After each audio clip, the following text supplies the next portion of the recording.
Hey everybody, welcome back to the channel. My name is Kay, and today we're going to review One Piece Live Action Season 2, Episode 8. Before we get started, make sure you're subscribed, hit that like button, and let's dive in. Listen, I have high hopes for this show. I've gone in with nothing but a desire for joy and fun and to see things, and there have been moments in this show that have nailed it. There have been moments that fell flat, and that's okay. Not every adaptation is going to be 100%.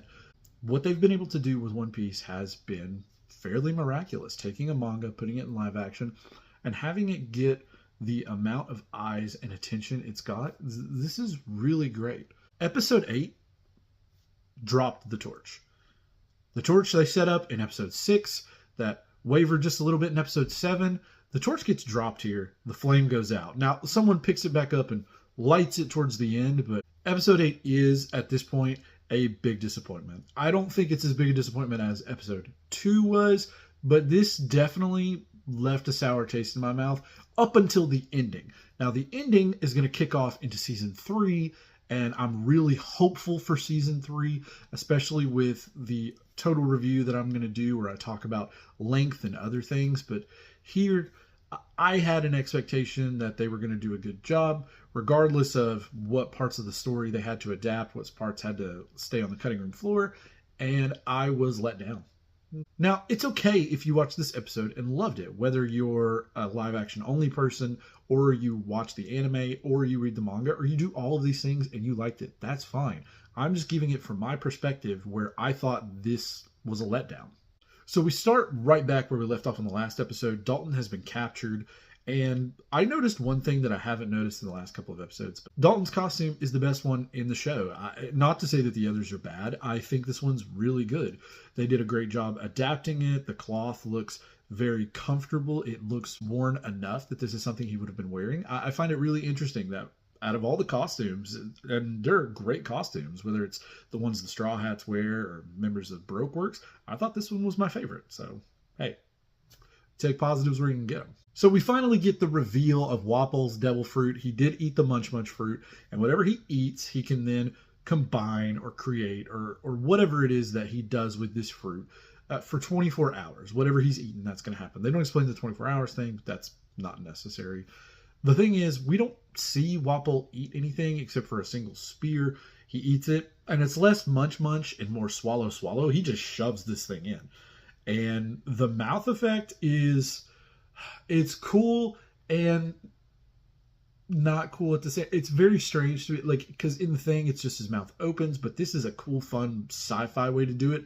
And sci-fi being my favorite genre, I really enjoy seeing this. So I thought the mouth thing was kind of cool. It was interesting to me that his mouth was like this before he got the Munch Munch fruit. So in this version of the universe, I've always just thought in the manga, this has never been stated, I've just always thought that his mouth got that way because of the Munch Munch fruit. But here, I guess it's just that's the mouth he was born with, and the Munch Munch fruit complements it, which does happen with a lot of devil fruit users. So I don't really mind it that much. It is a little different. Instead of, just a hulking jaw that opens and closes, it's got this techno morph to it, which is pretty decent. And of course, we get to see Dalton's hybrid form here, and it still looks very rough. All of the hybrid forms so far have not been great, and I'm really hopeful that this gets fixed in season 3, or they're able to add a little few touches to just make it a little more palatable. There's moments where it's just obviously a costume, and I didn't really enjoy that. Now here we do have a change that I like what they added. I don't like what they took away. What they added is Wapple decided, hey, I'm going to eat my crew, eat a bunch of other things, combine them with that, and create creatures. That's what Wapple should have done in the first place. But Wapple's dumb, so he obviously didn't think of this. But it's interesting that this version of Wapple does. And it would have been very beneficial for Wapple to do this. The only characters he does this to in the manga are Chess and Kuromarimo, and combines them into Chess Marimo, and this does not happen in this iteration. I wish that did. We're clearly saying, hey, Wapple can do this, so let's do it. Instead, they do it to a bunch of random soldiers with random things that he ate, and we create soldiers that genuinely just looked terrible. So here we get to another change that, again, I talked about in the last episode. It's the one thing from the last episode that just really bothered me a lot. Why is Miss All Sunday on drum? Why is she warning Vivi about everything that's going on? We know from watching it that Miss All Sunday, Nico Robin, that we get the name for at the very end of the episode, she has a different goal than what Crocodile has in mind. However, we don't get that really until close to the end of Alabasta. This is very strange for her to be talking about having different goals from Crocodile, being there, not doing what Crocodile's asked her to, and killing people, this, that, or the other. It makes it seem like Crocodile's also watching the Straw Hats, which is very strange because he sends Mr. 2 after them. We know that in the manga. As they're sailing back to Alabasta, he knows that he has to fight the Straw Hats. Now, he doesn't know that's who they are. They meet. They have this friendship thing. And Bon Clay is a great character. I'm excited for Mr. 2 in the next season. But this, it just feels wrong. And I don't mean different. Different is okay. It's okay to adapt this. Like I've tried to say this over and over. It does not need to be one-to-one. Because the last thing I want is anybody who hears negative to go, oh, you're just mad because it wasn't exactly alike. No, I'm upset with this change because it doesn't fit the story, or at least the story as it has already been told, or even what they're doing in the live action. Why is Miss All Sunday there? What is the point? There doesn't really seem to be one. We also get Nico Robin giving advice, and the advice comes across very malicious. It's a very odd scene. Again, I don't understand this. Now, we do end up going to Vivi talking to Zoro and Usopp, who've just seen these creatures. And again, they look bad. You can't tell exactly how bad they look here from the wide shot through the binoculars, but it's coming. But we do have Vivi saying, we've got to get Luffy involved. I know, I'll go up to the castle and bring him back. You guys stay here and defend it. This does feel like Vivi. It's an interesting take. Really, Zoro doesn't have much to do here in the Drum Island arc. He does protect the ship. He goes swimming. He gets lost. He ends up fighting Wapple's goons, taking a coat, kind of chilling on the ship and protecting it for a while. So there is that, and they chose not to do that. They don't have the avalanche, so Vivi doesn't pull Usopp out. They don't have to pull Dalton out. All of that is fine. I don't mind the avalanche not being here. And they just wanted to give Zoro something to do. I appreciate that. Zoro having something to do, Usopp having something to do, getting the crew more involved is something they've seemed to really commit to. Here's the problem. This is stupid. A bunch of weird, mangled up guys who have been combined because of Wapple's powers, and they're far stronger than Zoro, and Zoro can't really hold his own against them. He actually has to get saved by plot armor toward the end of the episode. This just doesn't feel right. And so Vivi is going to go up the mountain. It just doesn't feel right. And Vivi says, hey, I'm going to go up the mountain. Usopp says, oh, I thought we would have countered something like this, which is very much like Usopp. He tinkers a lot and he comes up with stuff. He actually invents Nami's staff. He's the shipwright until they get a shipwright. So Usopp's very versatile. This was kind of an enjoyable scene, but it was a little dumb in the sense that, hey, I invented a grappling hook that I finished last night. It could take you up the mountain in a few seconds. They really did not want to show anybody going up that mountain and taking time. It takes time in the manga and the anime. And I know you don't have to show somebody climb a mountain for however many hours it takes, but showing the gruelingness and showing the continued ascent is something, and they just avoid that. They come up with a grappling hook scenario. She gets up there and she goes super fast. The super fast part's the part that just bothers me. I actually don't mind the grappling hook. I think it's kind of funny. But yeah, this is just one of those things that I didn't understand, really. It wasn't for me, I guess. I will say, before the grappling hook part, though, there was one thing I was very appreciative of. Vivi calls Zoro Mr. Bushido. That's a nickname we haven't heard up until this point, and it's great to hear because Vivi does call Zoro that a lot. And that's just a fun moment, especially for someone who's a fan, to hear that name. I was very excited to hear it. It's at this point that I think things start to get really weird. We get more Sanji, Nami talk, and they're obviously being very intimate with each other in terms of their conversation. They have really pushed this Sanji and Nami almost romantic dynamic. It's happened a lot. I don't mind it. For the longest time, I thought at the end of the series it would be a whole Nami Sanji thing, and there's different reasons for that. But here it's not only laid on very thick, it almost seems like it's trying to weave its way into the plot purposefully, and I don't understand. Like, I guess I understand why. I don't know that I like it, especially because not because Sanji chasing every woman he sees is a great character trait for someone to have, but this almost feels forced, like they're trying to put it on you to say, yes, these characters have these strange feelings for each other and all this stuff. And I don't know. Maybe I'm reading the room wrong, but I do know that the whole story of One Piece, as Oda has said, is adventure. And so romance doesn't really show up a lot. Now, it does show up. I'm not saying it doesn't, but it doesn't play a central role, especially with the Straw Hat characters. The reason Usopp and Kaya feels okay is because that's kind of what happens before he leaves the island. They don't have the kiss and all that stuff, but it's very clear that Usopp and Kaya have that kind of relationship, even if they don't understand it themselves. For everyone else, there's really nothing going on. And this was, again, it just seems like a moment to try to push this Sanji and Nami thing. So if that's how the live action is going to go, I don't mind it, but it does feel very forced at times. Now, Sanji ends up explaining why he learned to cook here. He tells Nami about his sick mother and everything. This moment is very sincere. It's very heartfelt. You can tell that both of the actors are engaged in this. Their eyes are tearing up. I don't think they had a problem getting into this because I think they do a great job with these characters and they understand the point. The writers clearly love Sanji and Nami together. This is too early. This is way too early for a Sanji reveal. I'm okay with leaving little clues here and there, but in the real story, we don't even find out that Sanji's not from the East Blue until 2 arcs later. He mentions being from the South Blue. I guess it's okay to talk about family, but to understand Sanji's family, there's hints at a lost mother somewhere in his past, especially a few arcs later, but not this early. And it's not central to his character. This is a part of Sanji's life he wants to tell nobody.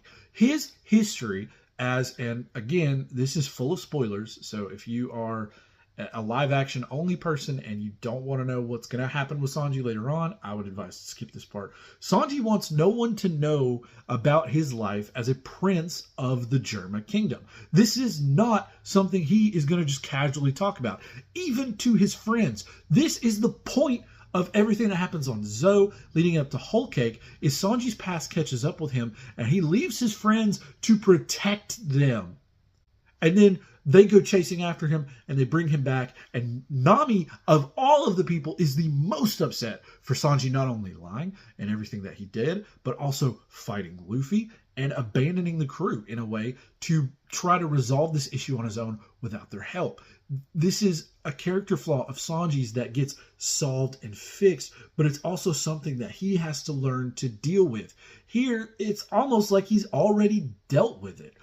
And you could say, oh, they're just doing his mother and not his father Judge and his siblings and all of that. And that's okay. That's fine. But his mother is integral to everything that happens with Sanji.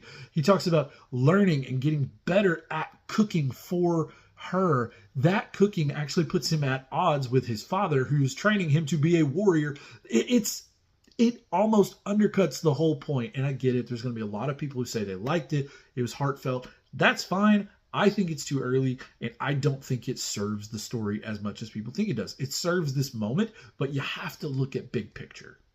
So we get to the point where everybody's aware, oh, Wapple's back, we got to fight him. Kureha tries to run out and hide. Chopper's like, no, we got to take her stand, and she just takes off and leaves. In the manga, she is at the castle. What actually happens is Sanji gets so hurt that Kureha has to take care of him. None of that happens here. Kureha's not even present for this fight. She just shows up at the end.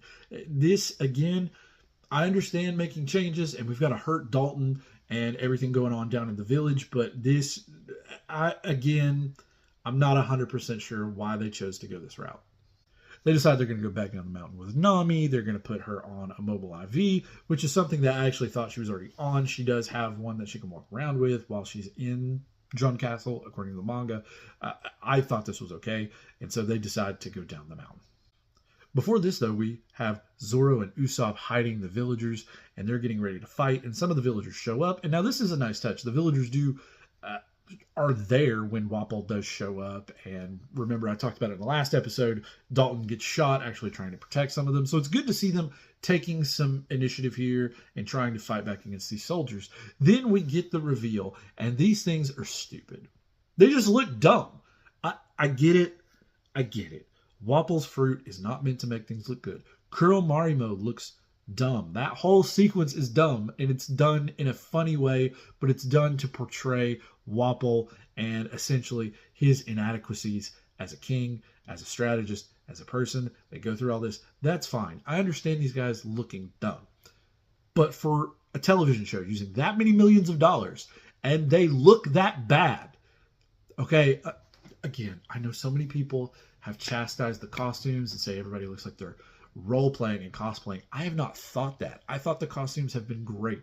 I think the Marine, especially Smoker's jacket and everything, looks good. There's a great shot of it at the end of this episode where he's actually pulling cigars out of the loops on the holes. So they made it functional. It looks good. These do not look good. They do not look good. They look like they were made in a back alley at a paper mache by a drunk person in 15 minutes.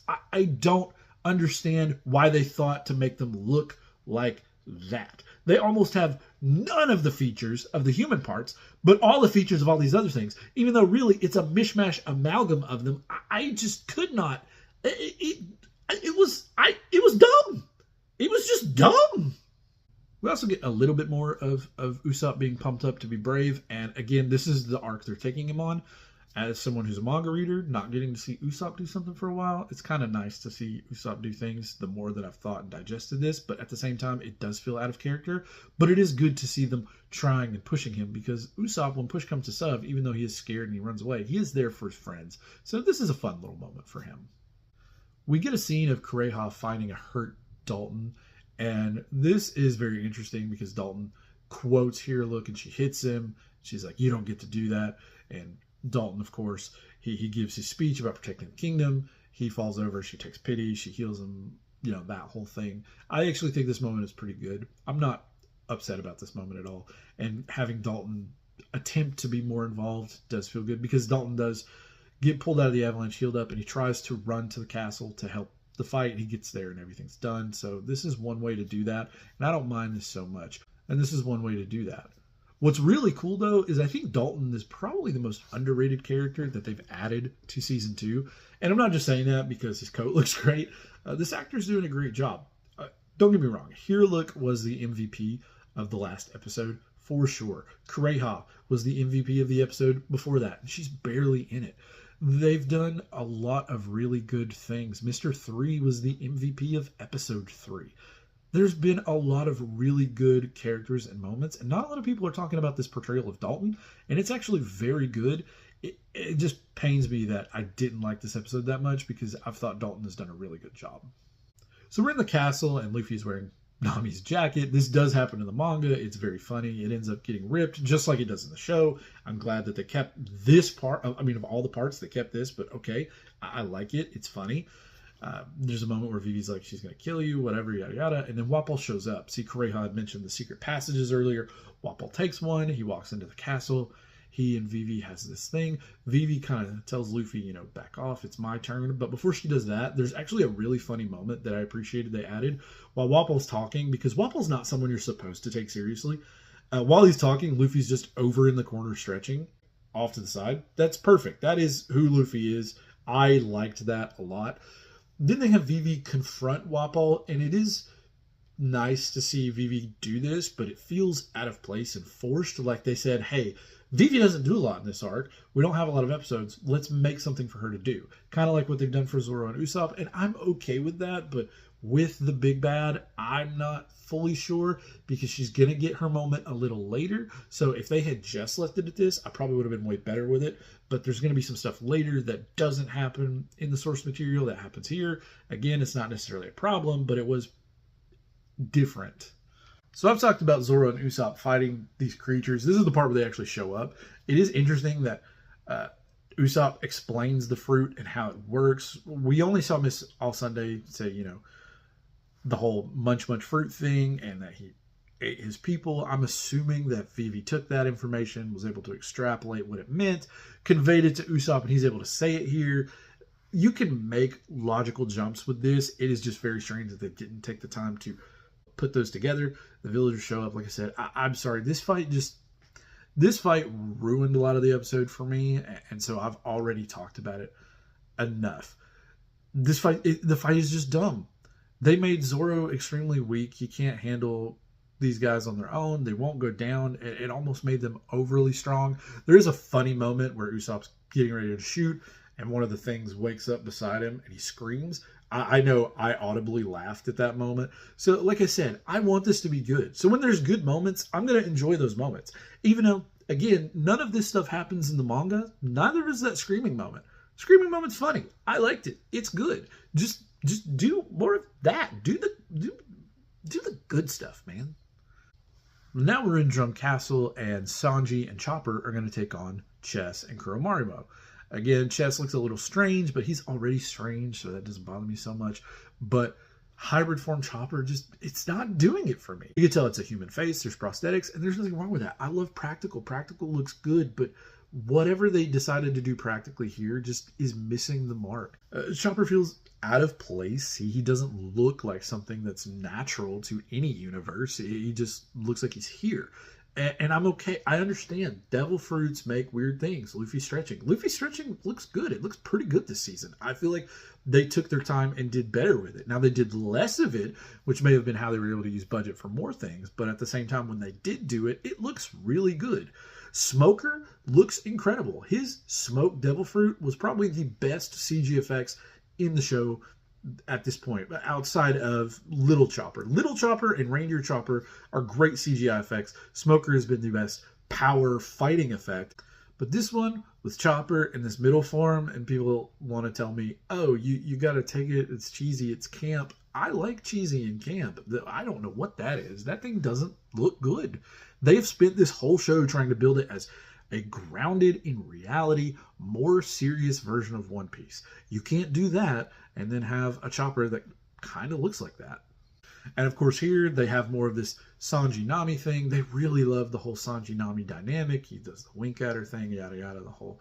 He ends up hurt, and Kureha has to help him in the manga. And I thought that was fitting, because this is a point where, yes, Luffy is extremely strong. Sanji is also very strong, but Sanji fighting these guys with unknown powers, at this point, he's still a little green, so he's going to get hurt. He did get hurt climbing up the mountain. People got to remember that part. Whereas Luffy is a different kind of monster, and he's going to do what he has to do to defend Drum Kingdom, to defend his friends. So they didn't do that here. They had Sanji finish out the fight.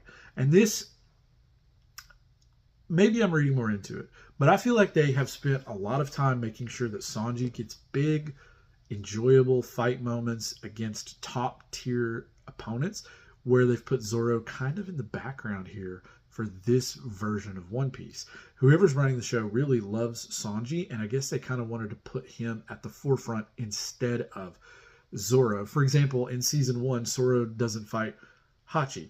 Hachi being the octopus fishman who is able to wield 8 swords at once. This is a cool fight, and it shows Zoro's supremacy over someone who thinks more swords equals strength. It's not about more swords, it's about the technique with it. Here, Zoro doesn't actually have a fight. This is Sanji's fight, but they want to give Zoro one. They give Zoro a fight with a bunch of random monsters that look terrible, and Zoro basically gets it handed to him, whereas Sanji here, rather than getting it handed to him, stays upright on his feet, and he and Chopper defeat Chess and Kuromarimo without them being combined. And they have this whole teamwork speech. It just feels like they really want to show off Sanji, and I'm okay with that. I love Sanji. I love Sanji in the manga. I love him in the anime. I really enjoy Taz Skylar's portrayal of him. I think he is the perfect person to play Sanji, but it almost feels like they're sacrificing some of Zoro to build up Sanji more. Like they almost want them to be on even levels. That's not terrible, but Zoro does have to be a slight notch above just because of his position. I'm curious because we know Oda has said he knows where the live action is going to go up to. They're probably not going to do the time skip, which means a lot of things are going to be condensed from later on and put here. So my question is, are we actually going to get something like a Zoro versus King or Zoro versus Pika, whereas we'll have, Sanji versus Queen? Are we going to have those moments, or is it going to be all jumbled up, mishmash, whatever? I don't know at this point. Now, intermixed in this fight is Luffy's fight with Wapol, and Luffy does a thing where he's holding the mouth with one hand. I thought this scene was great. It's adapted directly from the manga, but it also uses this new sci-fi version of the Wapol mouth that I thought was pretty cool, and we kind of get to see that. That's great. We cut back to Chopper running, and he does the thing where he shrinks really quick, and it's a surprise, gets bigger, and punches somebody. That was cool. There are things that are good and cool just interspersed throughout here, but then it's mixed with moments like Luffy's not strong enough to beat Wapol, so he needs Vivi to jump in and have a word. Vivi's not involved in this fight. She doesn't have to be here and participate. I get it. They want more crew involvement, but this just feels forced. Like every other Straw Hat getting involved towards the end with the fight with Wapol feels forced. This is really Luffy versus Wapol because Luffy has decided you are in my way towards what my dream is and what Chopper's dream is. That's the whole focus. And I'm okay with Chopper participating because Chopper does fight Wapol and there's a whole thing. They cut that from this. And again, that's okay because they do have Chopper involved in some way. But I don't know. A lot of this feels really forced and almost like... It almost feels like they're nerfing Luffy because they want to ground the story so much. That's not necessary. Luffy is not unbeatable. We're definitely going to see that in the Alabasta arc. Forbid it that they have him fight Crocodile one time and win. No, Luffy fights Crocodile multiple times in the Alabasta arc. And he loses every time but the last time. So I don't know why they feel like they have to either... And it may be that they're not trying to hold Luffy back. It may just be that they're trying to push everyone else forward. But in doing that, you necessarily hold Luffy back, and he is the main character. Whether we all have different characters that we like the most, but I like, if I were to put the Straw Hats that I like the most, it's going to be Zoro, followed by Frankie, Brook, Jinbei, kind of in this three-way tie for second, although Nico Robin has been sneaking up into that, especially the last 3 arcs for me, going all the way back to Wano. So there's a lot there, but they don't need to be prioritized over Luffy. They do need priority. And I'm glad that the Straw Hats are getting that. It just feels like they're sacrificing a lot of the greatness of Luffy for this. Now we get Sanji's Kit Course attack. I don't know what I was expecting from it. It is crazy. I don't know how they could have done this practically. So there's going to be some CG effects, but man, it just didn't look good. I know a lot of people want to say, oh, it's supposed to be campy and cheesy and look bad. Again, there's things that are going to look bad and going to be goofy. This should have looked great, and it didn't. We get more hints of Dalton being a leader when he talks to Zoro. Kureha's shooting, and she's acting crazy when she shows up. There's a lot of that. We get to see Dalton use the spade. He doesn't say fiddle bamf at all, but I think that's okay. Zoro has this great moment in the first season, like, you don't call out the name of your attacks, but it turns out everybody actually does, so that's really funny. So Dalton not doing it doesn't bother me. I just do think it is funny that they had that moment in season 1, and so it's kind of become a thing where everybody does it. We get more hybrid Chopper. This version of Chopper's terrible. We have the flag moment that I said I was hoping they kept for this. Wapol shooting at the flag here felt really forced. When it's on the outside of the castle as a proclamation that the castle is now flying under that flag, it makes sense for Wapol to attack it. Here, where it's just a hanging decoration in a room and that's what he picked out, felt, I don't know, it didn't feel natural. It felt forced. And of course, Luffy protects the flag and he gives that great speech. And that speech is really good. I don't know if it's exactly what he says in the manga, but it's very similar to what he says, and Iñaki delivers it well. I enjoyed that moment. And especially with Wapol in the background being like, that was a direct hit. Why didn't that hurt him? Why didn't it hurt him? Showing Wapol's inadequacies was also something that I thought was really good here. Now that said, Luffy goes to fight him and they're like, believe in Luffy. You've never seen a pirate like Luffy. There's no pirate like Luffy. Luffy can't beat Wapol on his own.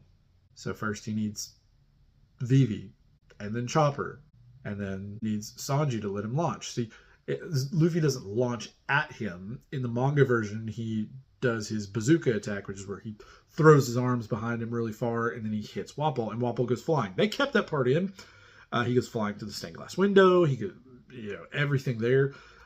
That part, that final attack looks kind of cool, but it did defeat the purpose. Like, Luffy is the captain. He's supposed to be able to handle the captain parts on his own. He has to trust his crew to handle the other things, but they have to trust him to take care of this big fight. And that doesn't mean he hasn't gotten help in the past or in other situations. But here, with Wapol, and he needs help, that doesn't give me confidence for Luffy going into Alabasta. Unless they have royally nerfed Crocodile, I'm not 100% sure how this is going to go. And one thing I thought was interesting is we don't get the Chopper versus Wapol fight. See, in the original, Chopper is very angry with Wapol because he's the reason Hero Looks dead. He wants to protect Hero Looks legacy and protect Drum Castle and everything that Drum Kingdom stands for. And he wants to stand up for himself. And so he fights Wapol using the Rumble Ball. The Rumble Ball are those little yellow pellets you see toward the end of the episode. And he tells Nami, oh, it's a surprise. Which, in a way, I understand. Because if you're going to do multiple forms of Chopper, especially when you have such a condensed time, it's going to be very hard to explain exactly how his fruit works and everything. But they haven't explained how Zoan fruits work in the first place. We don't fully understand, hey, they can transform. They have these different versions. You've got Reindeer Chopper, Hybrid Chopper, Human Chopper. You don't have any of those things because I've mentioned that Hybrid Chopper looks bad. Hybrid Chopper is actually the little guy. The big one is Heavy Point Chopper or Human Chopper. That Rumble Ball, he can eat it and unlock different transformations. And this includes a transformation we see much later that is hinted at that he can't eat 3 Rumble Balls or it causes this transformation. It's one he can't control. So I understand why it wasn't in there, but I did find it interesting that they at least show the Rumble Balls, which tells me it's going to be in Season 3. Now, because Wapol got defeated, this undoes all the combining that he did with his Devil Fruit power, and that's how Zoro gets saved. He has to be saved by the plot armor of, oh, I'm a hero, things are bad. Oh, the other heroes won because that guy's unconscious, which I guess this implies that Wapol is dead now, not just unconscious. Again, they love killing people in the live action version. It's crazy. For everybody who complains that there's not enough death in the manga or the anime, you're getting your wish here. But everyone falls apart, and this is how Zoro and Usopp win against a bunch of nobodies who were made up for the show. That's kind of a bad look. Now we know that the kingdom isn't fully saved. Kureha saves the doctors, and everybody listens to her. She does have that authoritative thing going on in the manga that when she tells people to do stuff, they listen. It's mostly because they're scared of her. I kind of like that here. Again, none of this scene happens with all the fighting the things, and we do know the doctors end up freed. They want to help. They actually are the ones that help Dalton in the manga version because they want to oppose Wapol also, and they've never had the courage or strength. And so it is kind of cool to get them involved and have Kureha free them. I did think that part was kind of nice. It doesn't make up for everything else, but at least it's there. Now, the other Straw Hats get to see Chopper. It's amazing. He's hiding better here. I don't know why. I thought they were going to keep the gag of him hiding the wrong way. Looks like they're kind of throwing that out. I guess they don't want any running gags in the show. Maybe they do, and they're just not going to do all of the running gags. There are a lot of running gags. Again, the manga has way more comedy than the show does. The show is trying so hard to be grounded and serious and taken that way. So there's a lot of that gets cut. Now, they also mention the kingdom being saved because Wapol's not around anymore, and Kureha has this moment where she tells Nami her bill's paid in full. That's not Kureha. And again, it doesn't have to be one-to-one, but Kureha's personality is she wants money. She overcharges the citizens. It's a whole thing. She's not going to just let Nami walk out without having paid a bill. Now, I get it. She doesn't actually charge them in the manga. She lets them go. But this moment felt like the only time we hear about Kureha talking about money. And it didn't feel like the character. It's not totally out of the question for the story. I'm not saying it isn't, but it was different. Now, Dalton makes a mention about this country will have its leader.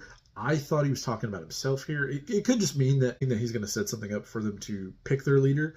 But here, Dalton is, in my mind, saying he's going to be the leader, and it's taken Zoro to kind of push him there.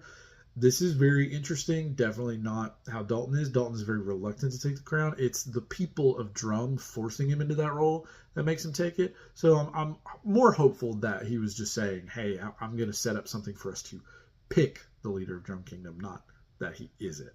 Now, one thing I have pushed back on online, a lot of people say that Luffy yelling is bad. No, this is who Luffy is. When Luffy yells and he throws his hands up, this is who Luffy is. He does it a lot, especially in pre-time skip One Piece. Luffy's constantly throwing his hands up and yelling. He is having fun. This is the only time, though, in the live action where I'm going to say that yell was bad. The first one. He does 2 yells here. He does the one where he tells Chopper to come with them, and he tells him to ignore whatever. I don't remember exactly what he said.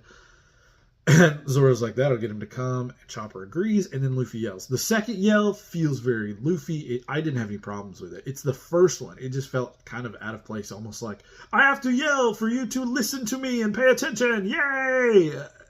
I don't know. That one felt out of place, but I've thought all the other Luffy yells have been fine. Now, we do get the scene of Chopper confronting Kureha, saying that he wants to go out to sea, and Kureha telling him, no, you're not going out to sea, you're going to die. In the manga, it's more that she forbids him. She knows that there's this teenager underneath, because Chopper is a teenager. He's actually the youngest member of the crew, but only by a couple of years. But she's using that against him by forbidding him to go, to have him forced into making that choice. And you kind of get that here in the live action too, when Nami finds his bag later. But rather than her forbidding him, it's more that she's telling him he's foolish and everything, and they've leaned into that. I don't mind this scene that much, actually. I think it's pretty good for what they've done. It doesn't have to be that she did that. It's clear that she pushed him away. And so this is how good adaptation is done. You got the result. You got something very similar to effectuating it, and you got the same end. You just didn't have to do it exactly the same way. There are a few good things here. This is where the torch starts to be picked back up and relit. Again, the end of the episode is great. There are just little parts here that aren't great, but there's interspersed good stuff. And then with Chopper and the sleigh running the gondola line, that was cool. It happens way longer in the manga, and I think having it shorter here works a lot better because there's actually conversation and other things going. They're setting up more cannons in that version, whereas here there's really only one drum mountain. There's actually several different mountains, smaller ones, but still tons of mountains in the manga version. Here there's only the one, so you don't need all that extra time.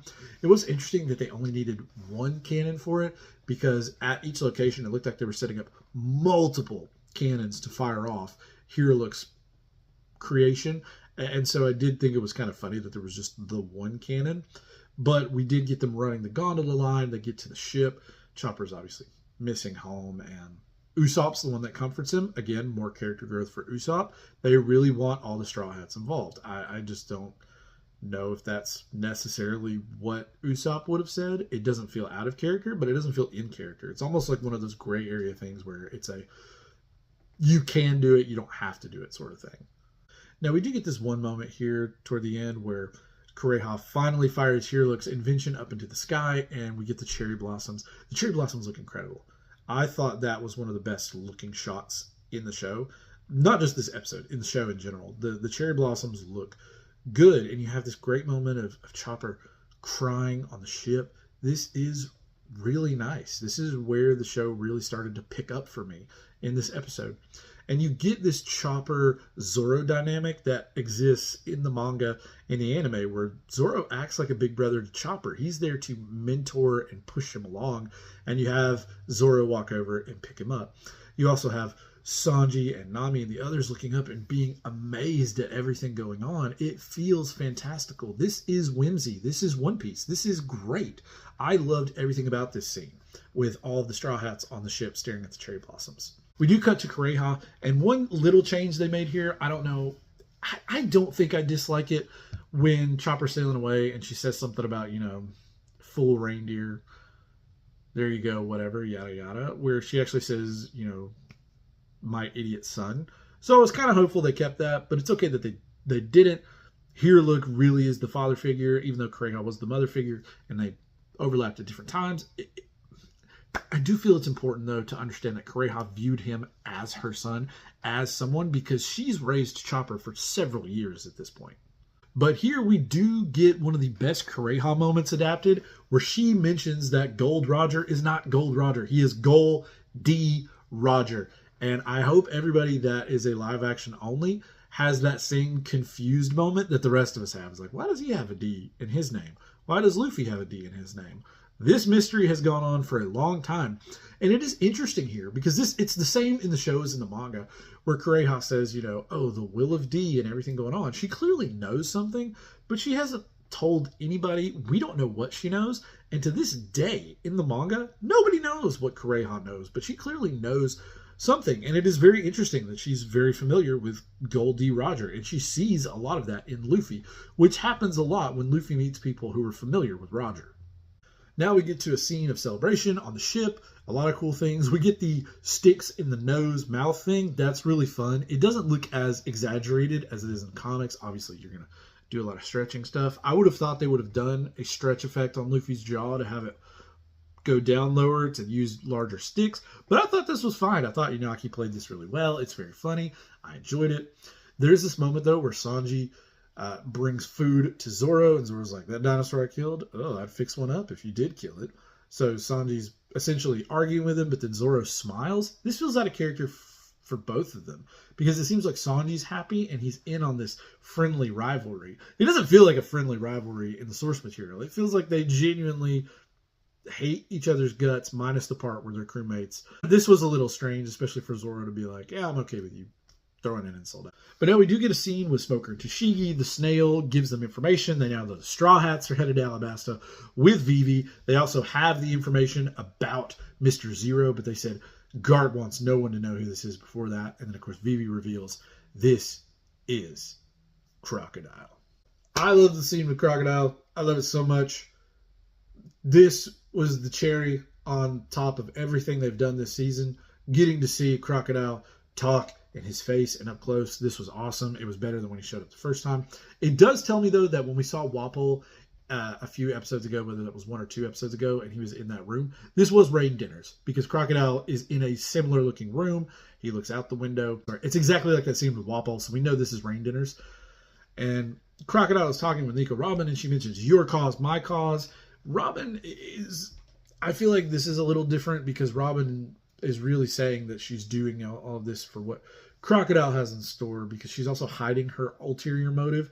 Here, Crocodile's clearly okay with it. There's a lot of back and forth, but we do see Crocodile talk, and he has the laugh. The laugh is important. I've said that in multiple videos, and he has it here. It is great that they kept it.